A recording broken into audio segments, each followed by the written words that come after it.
السلام عليكم ورحمة الله وبركاته.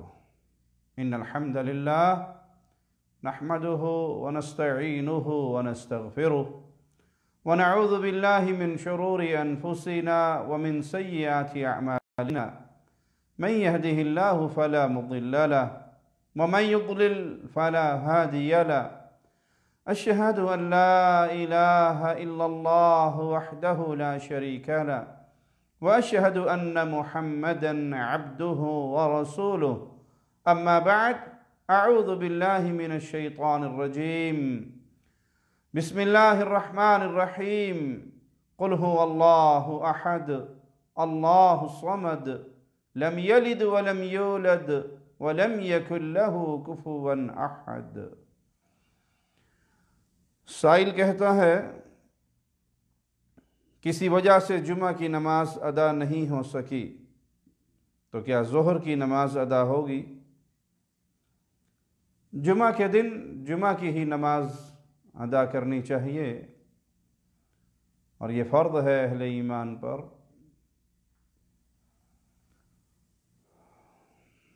اس میں سستی نہیں دکھانی چاہیے۔ اگر کسی عذر کی بنا پہ کسی کی جمعہ کی نماز رہ گئی تو پھر وہ ظہر کی نماز ادا کرے گا۔ اگرچہ اہل علم میں اس مسئلے پر اختلاف ہے، کچھ کہتے ہیں کہ نہیں، وہ اکیلا بھی صرف جمعہ کی نماز ہی ادا کرے گا، لیکن اکثریت اہل علم کی یہ بات کہتی ہے کہ وہ اس دن جمعہ کی نماز کی بجائے ظہر کی نماز ادا کرے گا اگر کسی عذر کی بنا پہ اس کی نماز رہ گئی، یا وہ لوگ جن پہ نماز جمعہ فرض ہی نہیں ہے۔ عورت پہ مسجد میں آنا فرض نہیں ہے، وہ اپنے گھر میں نماز ادا کرے گی اور وہ ظہر کی نماز ادا کرے گی۔ اسی طرح رسول اللہ صلی اللہ علیہ وسلم کا ایک فرمان سنن ابی داؤد حدیث نمبر 347 سیدنا عبداللہ بن عمر سے روایت ہے، پیارے نبی صلی اللہ علیہ وسلم نے فرمایا، جس شخص نے جمعہ کے دن غسل کیا، اپنی بیوی کے پاس موجود خوشبوؤں میں سے بہترین خوشبو لگائی، بہترین لباس پہنا، پھر وہ مسجد میں آیا لیکن لوگوں کی گردنیں نہیں پھلانگی۔ بعض لوگوں کا یہ حال ہوتا ہے، وہ جمعے والے دن آئیں گے تو سب سے آخر میں یا بہت تاخیر سے، اور کوشش یہ ہوگی کہ پہلی نہ صحیح تو دوسری تیسری صف میں جگہ مل جائے، تو وہ گردنیں پھلانگتے ہوئے، چھلانگے مارتے ہوئے، لوگوں کا سکون خراب کرتے ہوئے اپنے طور پہ نیکی کما رہے ہیں، حالانکہ یہ نیکی نہیں ہے۔ جہاں آپ کو جگہ ملی وہیں پر آپ بیٹھ جائیں۔ اور اسی طرح جو پہلے آئے ان کو چاہیے کہ پہلی صفوں کو پہلے پر کریں، ٹیک لگانے والی جگہ تلاش نہ کریں کہ کہاں آرام سے بیٹھ کے ٹیک لگا کے جمعے کا خطبہ سنیں گے، بلکہ پہلی صف، اور اسی طرح پہلی پوری ہو جائے تو پھر بعد والی صفیں اس کو پہلے پر کریں تاکہ بعد میں آنے والوں کو بھی آرام سے جگہ مل جائے۔ تو جو اس طرح چھلانگے لگاتا ہوا اور گردنیں پھلانگتا ہوا آگے نہ آئے اور خطبے کے دوران کوئی فضول حرکت نہ کرے، توجہ کے ساتھ امام کا خطبہ، خطیب کا خطبہ سنے، تو یہ عمل اللہ کے ہاں کتنا فضیلت والا ہے کہ اس کے سابقہ جمعے سے لے کے اس جمعے تک کے درمیان کے گناہوں کا کفارہ بن جاتا ہے۔ اور اگر اس نے لغو کام کیا، گردنیں پھلانگی، تو پھر رسول اللہ صلی اللہ علیہ وسلم نے فرمایا کانت لہ ظہرا، تو پھر یہ اس کے لیے جمعہ نہیں ظہر ہی ہے۔ تو معنی یہ، اس موقف کو تقویت ملی اس روایت سے کہ جمعے کے دن اگر کسی کو جمعہ نہیں ملا تو وہ ظہر کی نماز پڑھے گا۔ واللہ اعلم۔ سائل کہتے ہیں کیا کوئی ایسی متواتر حدیث ہے کہ موت کے بعد مرنے والے کی روح واپس آ جاتی ہے اور وہ دنیا والوں کا کلام سن لیتے ہیں؟ ہمارے علم میں تو ایسی کوئی متواتر حدیث نہیں ہے، اور شریعت محمدیہ میں کوئی ایسا قانون بھی نہیں ہے، ایسا اصول بھی نہیں ہے کہ اگر حدیث ہمارے لیے اسی وقت حجت بن سکتی ہے جب وہ متواتر حدیث ہو۔ یہ قانون اہل سنت کے ہاں نہیں ہے۔ حدیث بذات خود حجت ہے، حدیث ثابت ہو پیارے نبی صلی اللہ علیہ وسلم سے، صحیح سند سے ثابت ہو، پھر بھلے وہ خبر واحد ہی کیوں نہ ہو، وہ اہل ایمان کے لیے حجت ہے۔ اس مسئلے میں تفصیل کوئی جاننا چاہے تو علامہ ناصر الدین البانی رحمہ اللہ کا ایک مختصر لیکن بڑا ہی مفید رسالہ الحدیث حجت بنفسہ، کہ حدیث بذات خود حجت ہے، جب وہ ثابت ہے، صحیح حدیث ہے، تو پھر لازم ہے اہل اسلام پر کہ اس کو مانا جائے۔ بعض لوگ بڑے زور شور سے یہ شرط لگاتے ہیں کہ جی آپ متواتر حدیث دکھائیں، لیکن جو اپنے انہوں نے باطل عقائد تراشے ہوئے ہیں اس کے لیے انہیں موضوع اور من گھڑت روایات بھی مل جائیں تو وہ بھی اپنے عقیدے کی تقویت میں پیش کر دیتے ہیں۔ تو اگر رسول اللہ صلی اللہ علیہ وسلم کا فرمان صحیح سند کے ساتھ ثابت ہے، آپ تک پہنچا ہے، اس پر عمل کیجیے۔ سائل کہتا ہے کلمہ گو مسلمان اگر باطل عقائد پر، شرکیہ کفریہ اعمال پر فوت ہو گیا، کیا لا علمی و جہالت کے سبب اس کے لیے معافی کی کوئی صورت یا اس کی اولاد اس کے لیے مغفرت کی کوئی دعا کرے گی؟ اللہ مالک سورہ توبہ آیت نمبر 113 میں فرماتا ہے ما كان للنبی والذین آمنوا، نہ تو نبی کے لیے جائز ہے نہ اہل ایمان کے لیے جائز ہے ان یستغفروا للمشرکین، کہ وہ اہل شرک کے لیے مغفرت کی دعا کرے۔ جو انسان حالت شرک پہ مرا ہے، شرک کرتا ہوا اس دنیا سے گیا ہے، اس کے لیے مغفرت کی دعا کرنے سے اللہ نے اپنے پیارے نبی کو صلی اللہ علیہ وسلم اور نبی پر ایمان لانے والے اہل ایمان کو منع فرما دیا۔ وَلَوْ كَانُوا اولی قربا، اگرچہ وہ قریبی رشتہ دار کیوں نہ ہو۔ اور حقیقی بات یہ ہے کہ ایمان کی مٹھاس انسان کو ملتی ہی تب ہے جب وہ اللہ کی محبت میں اس حد تک پہنچ جاتا ہے کہ بھلے وہ اس کا باپ ہو، بھائی ہو، عزیز ہو، قریبی ترین رشتہ دار ہو، لیکن وہ شرک اکبر کرتے ہوئے مرا ہو تو انسان اس کے لیے مغفرت کی دعا نہیں کرے گا، اس کا جنازہ نہیں پڑھے گا۔ یہاں پتہ لگتا ہے کہ یہ محبت رسول میں کتنا سچا ہے۔ من بعد ما تبین لهم انہم اصحاب الجحیم، جب ان کے پر یہ واضح ہو جائے کہ یہ جہنمی ہیں، یہ شرک اکبر کرتے ہوئے مرے ہیں، یہ غیر اللہ کو پکارتے ہوئے پوجتے ہوئے مرے ہیں، تو پھر ان کے لیے مغفرت کی دعا جائز نہیں۔ اب رہا یہ معاملہ کہ وہ شخص کلمہ پڑھنے والا مسلمان ہے، اس تک بات پہنچی یا نہیں پہنچی، اس کو جہالت، لا علمی کا، جہالت کا کوئی فائدہ ہوگا، تو اللہ رحمان اور رحیم ہے، اللہ اپنے بندوں پر ظلم نہیں کرتا۔ یہ ماجرا اس کا اور اس کے اللہ کے درمیان ہے کہ اس تک بات پہنچی تھی، اس تک بات نہیں پہنچی تھی۔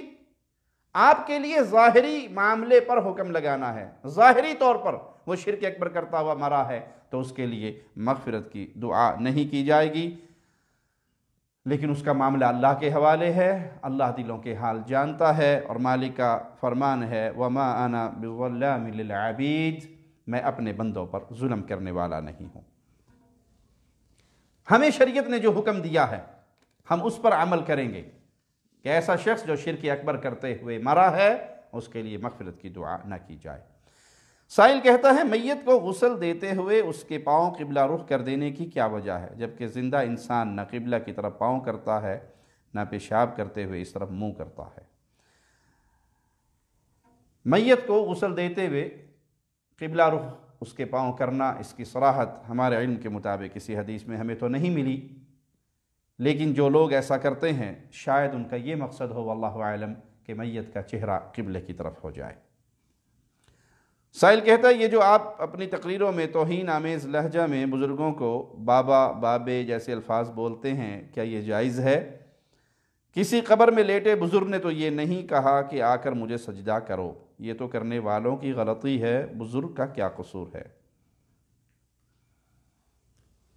پیارے بھائی یہ بات سچی ہے کہ قبروں پہ جو کچھ ہو رہا ہے مزار پرستی کی صورت میں، اس میں بزرگوں کا کوئی قصور نہیں ہے۔ یہ ان کی دکانداری ہے، یہ ان کا دھندا ہے، جو مجاور بن کر بیٹھے ہوئے ہیں، جو اس خانقاہی نظام کو چلا رہے ہیں۔ لیکن بابا یا بابے، ان الفاظ سے آپ کو توہین کیسے لگی؟ یہ تو خود بابوں کے پجاری بزرگوں کی قبروں پر آ کر ان سے پکارتے ہوئے، مانگتے ہوئے یہی الفاظ کہتے ہیں، بابا بابا آئے ہیں تیرے در پہ، کچھ لے کے جائیں گے۔ یہ تو ان کے رکھے ہوئے نام ہیں۔ آپ مزاروں پہ لگے ہوئے سائن بورڈ پڑھ لیجئے، آپ کو ایسے ایسے بابے ملیں گے، اور سب کے ساتھ یہی نام لگا ہوا ہوگا، فلاں بابا اور فلاں بابا۔ باقی یہ آپ نے بڑی عجیب بات کہی کہ کسی بزرگ نے تو نہیں کہا، وہ مرنے کے بعد کہہ بھی نہیں سکتا، اور کہہ بھی دے تو کوئی سن نہیں سکتا۔ ہاں، اللہ کے کسی سچے ولی نے واقعی اپنی زندگی میں بھی یہ دعوت نہیں دی کہ میرے مرنے کے بعد میرا مزار بنانا، درگاہ بنانا، اس پہ چادریں چڑھانا، وہاں آ کے سجدے کرنا، وہاں لکیرانی سرکسیں لگانا، وہاں یہ ڈرامے بازی میلوں کی کرنا، یہ کسی بزرگ نے دعوت نہیں دی۔ ہم جب رد کرتے ہیں تو اہل شرک کی ان حرکات کا کرتے ہیں جو قبروں پہ، مزارات پہ، درگاہوں پہ، پیروں کی ٹھیلوں پہ آ کر اہل شرک کر رہے ہیں۔ اس میں بزرگوں کا کوئی قصور نہیں۔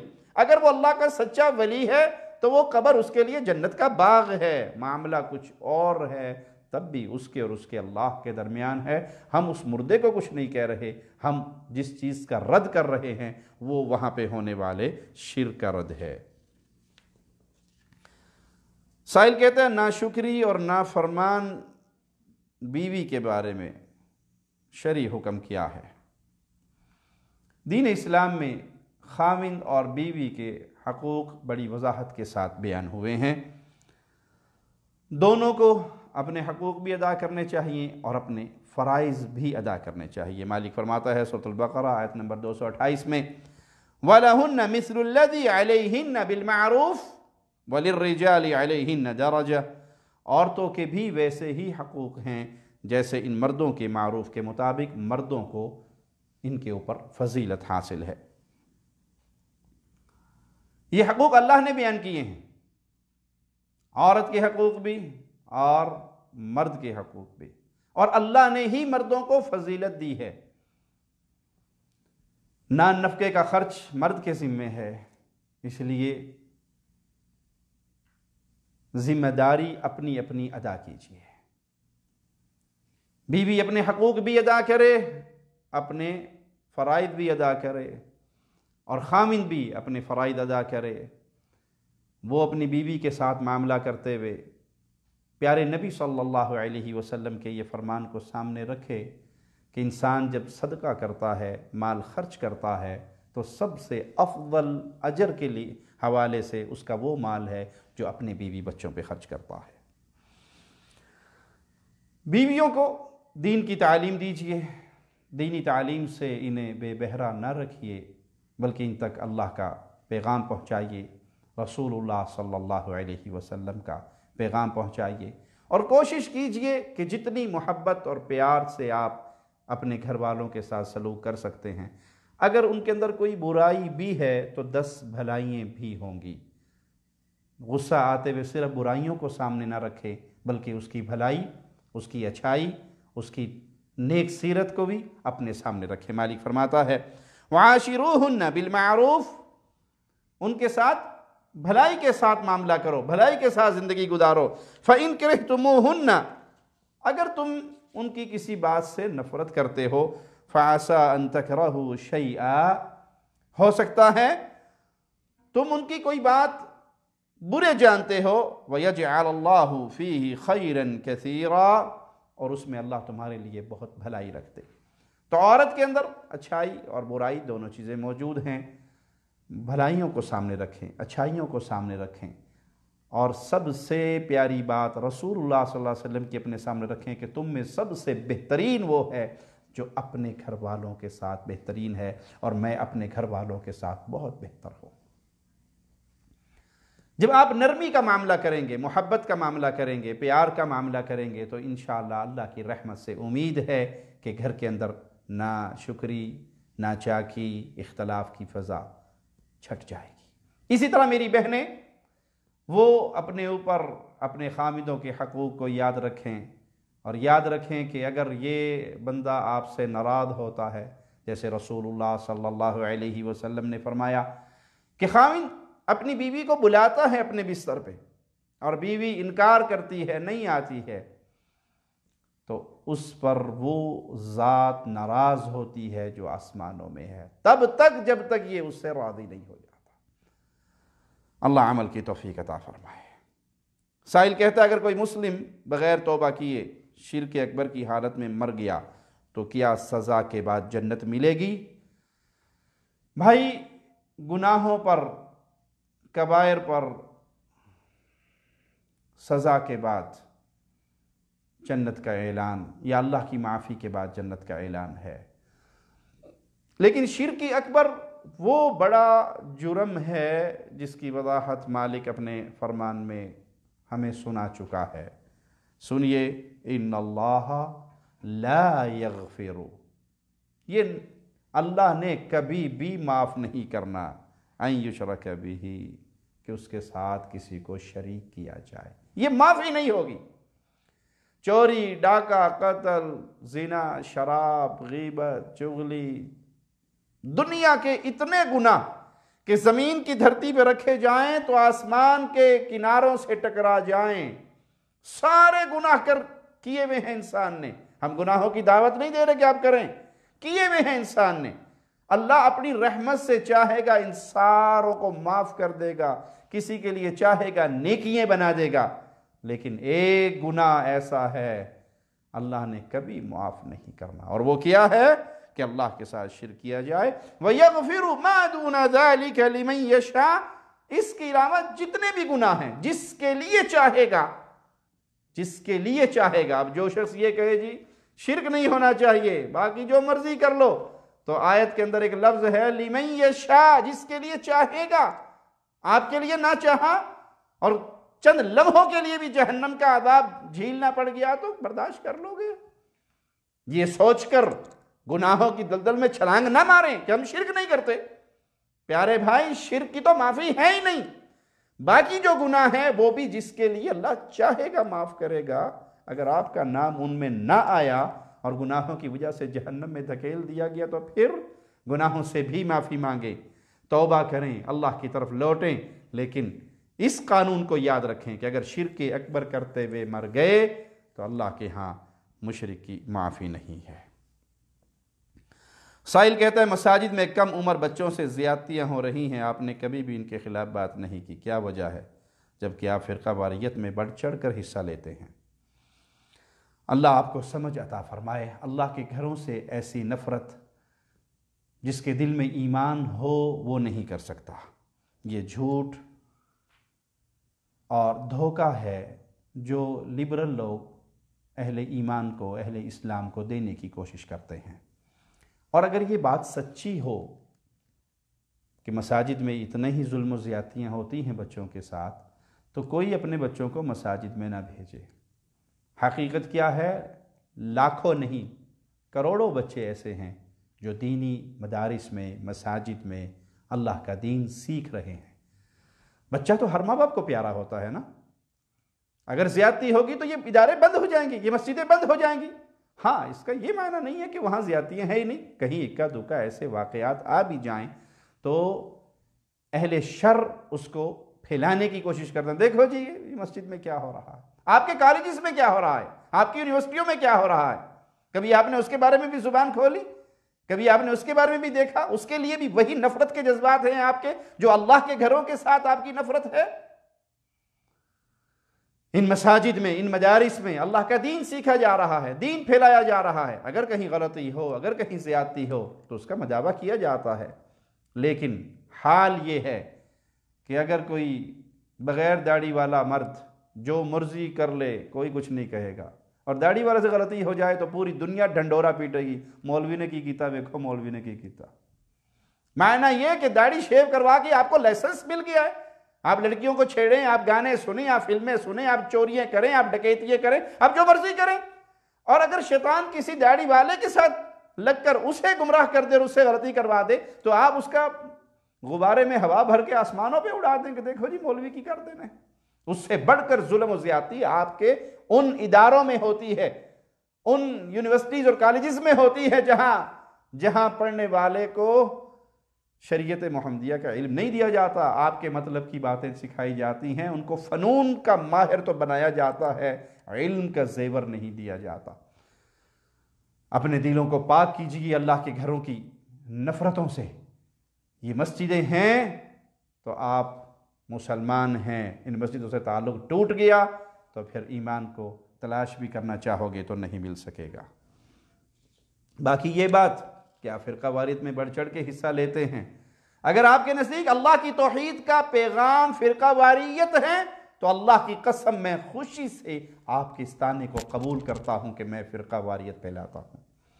اگر آپ کے نزدیک لا الہ الا اللہ کی دعوت فرقہ واریت ہے، اگر آپ کے نزدیک ان گردنوں کو اٹھانا ڈھیریوں سے، قبروں سے، پیروں کے قدموں سے، باپوں کی درگاہوں سے اور اللہ کی طرف جھکانے کا پیغام دینا فرقہ واریت ہے تو شوق سے ہمیں یہ طعنہ دیں، ہمیں کوئی پرواہ نہیں، ہم اپنے اللہ کے لیے آپ کے اس طعنے کو ہنس کے سنیں گے۔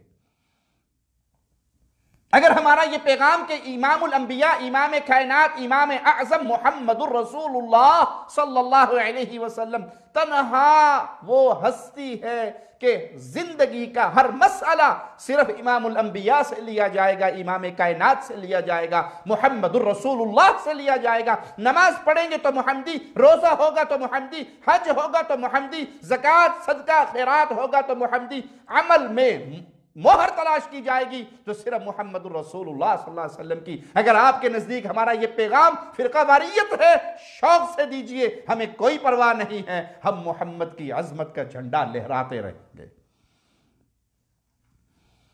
سائل بڑے غصے سے سوال کرتا ہے، معاویہ کو مانتے ہو تم؟ جی ہاں، ہر مومن، ہر مسلم محمد رسول اللہ صلی اللہ علیہ وسلم کے ہر صحابی کو مانتے ہیں۔ ہم معاویہ کو مانتے ہیں کہ وہ امام الانبیاء کے صحابی تھے، ہم مانتے ہیں معاویہ رضی اللہ عنہ وارضاہ امام الانبیاء کے ایسے صحابی تھے جس کے لیے دعائیں امام الانبیاء نے اپنے اللہ سے مانگی، اے اللہ معاویہ کو ہدایت دے، اس کو ہدایت والا بنا اور اس کے ذریعے ہدایت عام کر، یہ دعائیں مانگی میرے پیارے نبی نے۔ یہ فضائل سیدنا امیر معاویہ کے ہیں۔ تم ان جاہلوں کو مانتے ہو، ان بدتمیز مولویوں کو مانتے ہو جو تمہیں صحابہ کی نفرت سکھاتے ہیں، اور ہم پیارے نبی صلی اللہ علیہ وسلم کے ہر صحابی کی عزت کرتے ہیں، آپ کے اہل بیت کی عزت کرتے ہیں۔ ہماری زبان سے نہ اہل بیت کی گستاخی کا جملہ سنو گے اللہ کی رحمت سے، اور نہ صحابہ کی گستاخی کا جملہ سنو گے۔ لازمی نہیں ہے جلانے کے لیے آگ کافی ہو، لازمی نہیں ہے کہ آگ لگا کے ہی کسی کو جلایا جائے۔ بعض ظالموں کے دل معاویہ کے نام سے بھی جلتے ہیں، تم جلتے رہو، ہم امیر معاویہ کو مانتے ہیں، ہم سیدنا علی کو مانتے ہیں، ہم ابو بکر عمر عثمان کو مانتے ہیں، ہم حسنین کریمین کو مانتے ہیں، فاطمۃ الزہرا کو مانتے ہیں، معاویہ ابو سفیان کو مانتے ہیں۔ جس کا تعلق محمد سے جڑا صلی اللہ علیہ وسلم اور وہ حالت ایمان میں اس دنیا سے روانہ ہوئے، ہم ان کی عظمت کو سلام کرتے ہیں، کیونکہ ہماری ساری محبتیں رسول اللہ سے ہے، اسی لیے رسول اللہ کے صحابہ سے محبت ہے، اور اسی لیے رسول اللہ کے اہل بیت سے محبت ہے۔ سائل کہتا ہے، وضو کے وقت عورت کے لیے سر پہ دوپٹہ لینا ضروری ہے یا بغیر دوپٹے کے وضو ہو جاتا ہے؟ مسلم عورت کو اپنے سر پہ دوپٹہ رکھنا چاہیے، یہ اس کی غیرت اور احترام کا معاملہ ہے، لیکن وضو کے لیے ایسی کوئی شرط نہیں ہے، وضو اس کا ہو جائے گا۔ کیا ابلیس خدا کا دشمن تھا؟ رعایت دشمن کو دی جاتی ہے یا دوست کو؟ آدم کو تو رعایت نہ ملی مگر ابلیس کو رعایت مل گئی۔ جی، ابلیس اللہ کا دشمن تھا۔ آپ کس چیز کو رعایت سمجھ رہے ہیں؟ آدم علیہ السلام نے معافی مانگی، اللہ نے معاف کر دیا، ابلیس نے معافی مانگی نہیں۔ یہی تو فرق ہے، یہی تو فرق ہے آدم علیہ السلام کے منہج پہ چلنے والے اور ابلیس کے منہج پہ چلنے والوں کا۔ مسلمان سے غلطی ہو جائے تو حکم ہے کہ معافی مانگو، مسلمان معافی مانگتا ہے، اور باغی اپنی غلطیوں پہ اکڑتا ہے، ڈٹتا ہے، غرور کرتا ہے، جیسے ابلیس نے کیا۔ اس نے ڈھیل مانگی، یہ رعایت نہیں ہے، اس نے ڈھیل مانگی مجھے قیامت تک کے لیے چھوڑ دیا جائے، لیکن اس کے بعد نتیجہ کیا ہے؟ اس کو اور اس کی ذریت کو جو اس کے پیچھے چلا، اور انسانوں میں جس نے اس کو اپنا امام بنایا، یہ سارے کے سارے کہاں ہوں گے؟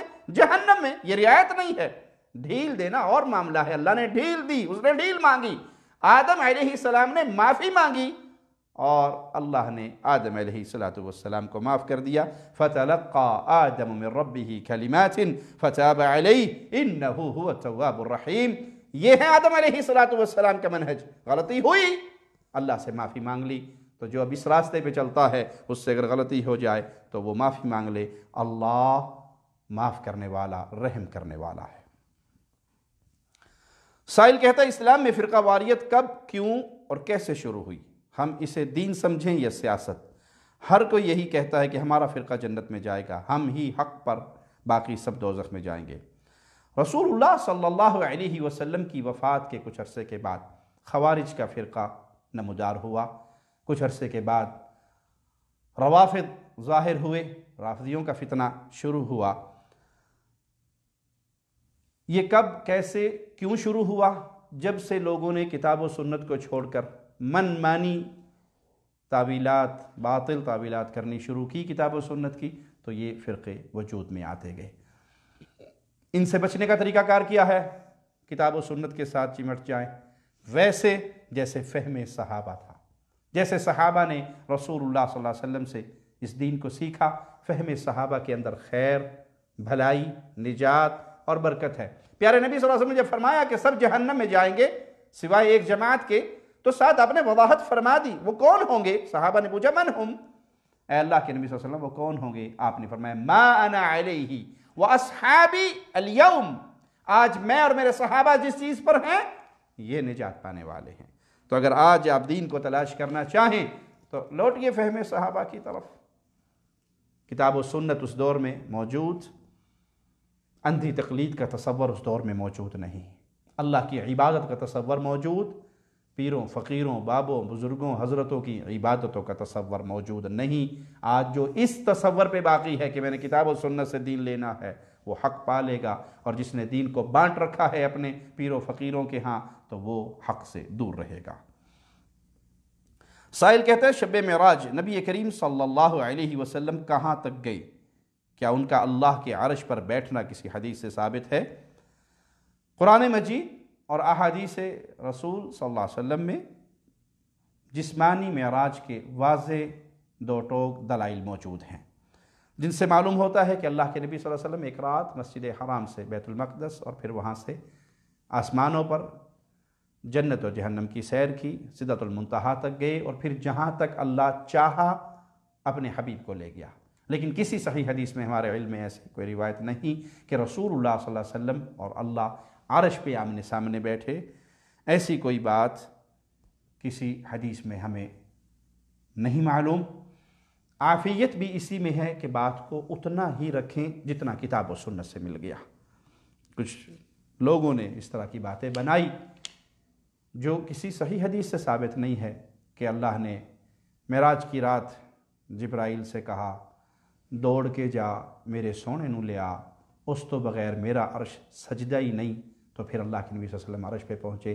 یہ بات کسی صحیح حدیث سے کسی کے علم میں ہو تو ہمیں بھی بتا دے، ہمارے علم میں ایسی کوئی روایت نہیں، واللہ اعلم۔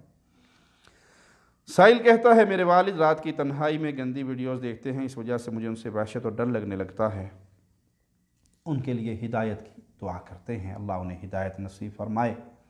آپ انہیں پیار سے، محبت سے، ادب سے، احترام سے اللہ کے دین کا پیغام پہنچائیں، اپنی والدہ کے ذریعے، اپنے تائی ابو کے ذریعے، چچا کے ذریعے، خاندان کے بڑوں کے ذریعے، جو آپ کے والد کی عزت کو اچھالے بھی نہ اور وہ ان کی اصلاح بھی کر سکے، ان تک بات پہنچائیں۔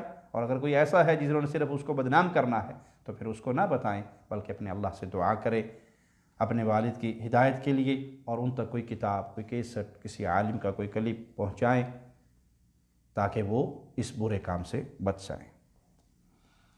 سائل کہتا ہے ایام حیض میں بیوی سے ہم بستری کرنا تو گناہ ہے، لیکن ایسے میں بیوی کو کیا کرنا چاہیے؟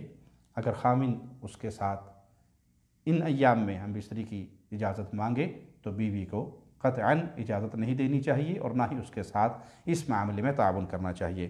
مالک فرماتا ہے سورۃ البقرہ آیت نمبر 222 ہے وَيَسْأَلُونَكَ عَنِ الْمَحِيضِ قُلْ هُوَ أَذًى فَاعْتَزِلُوا النِّسَاءَ۔ آپ سے کوئی حیض کے بارے میں دریافت کرتے ہیں تو انہیں بتا دو یہ ایک بیماری ہے، گندگی ہے، اور حیض کے ان ایام میں عورتوں سے دور رہیں۔ وَلَا تَقْرَبُوهُنَّ حَتَّى يَطْهُرْنَ، اس وقت تک ان کے قریب نہ جائیں جب تک وہ پاک نہ ہو جائے، تو پاکی شرط ہے۔